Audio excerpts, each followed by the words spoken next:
Okay. Senator Kina Ledama.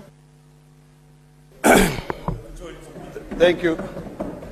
Thank you, Mr. Speaker. Mr. Speaker, we are living in very interesting times.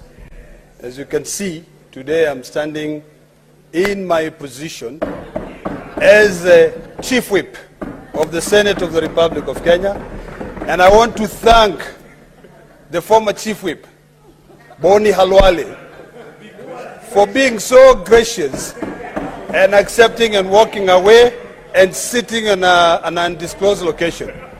Mr. Speaker, as I support this motion, allow me to begin by condemning the utterances by one governor of Nyeri, Mutahi Kahiga, when he insulted my community, when he called my community people who walk without underwears.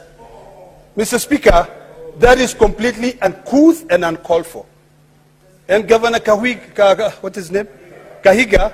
must understand that we are here as one nation, and that type of divisive politics is uncalled for, and it should not be allowed in this country.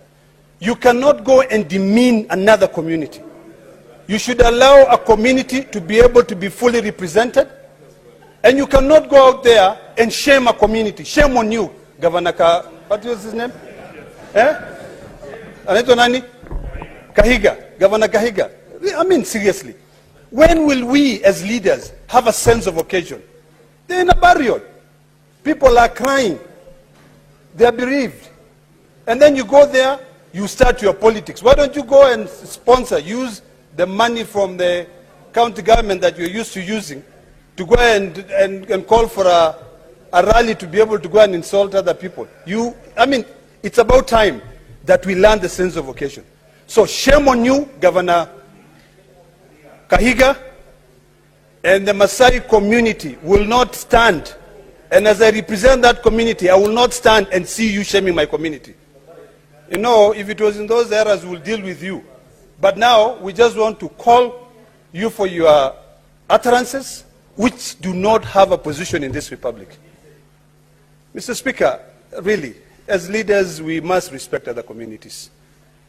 You know, it is completely unethical, uncouth, and uncivilized for Governor from Nyeri, Kahiga, to be able to use a funeral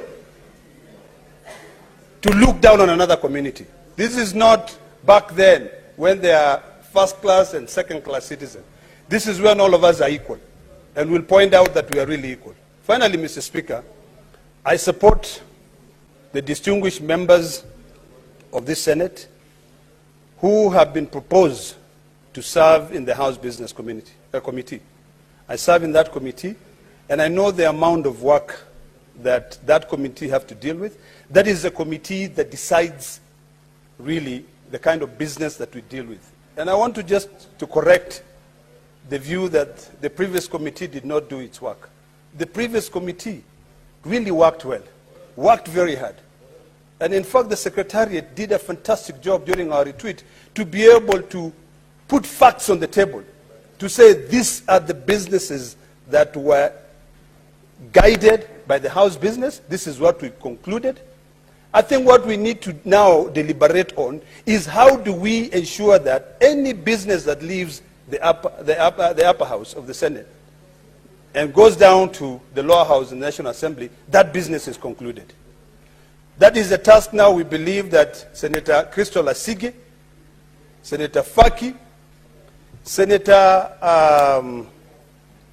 Asigi, Senator Roba, distinguished gentlemen, and all the other distinguished senators who have been given an opportunity to serve in the House business will be able to crack to ensure that we conclude our task. Otherwise, Mr. Speaker, I thank you, and I just repeat by saying, shame on you, Governor, I don't know his name, Kahiga. Senator Esther Okenyuri. Sorry? Yeah, finally. Senator Thank you, Mr. Speaker. What did you say? Finally, my chance has come. Thank you, Mr. Speaker. for giving me this opportunity. I also wish to support the composition of that House Business Committee, and I'm looking forward to prioritization of very key legislative agenda, Mr. Speaker.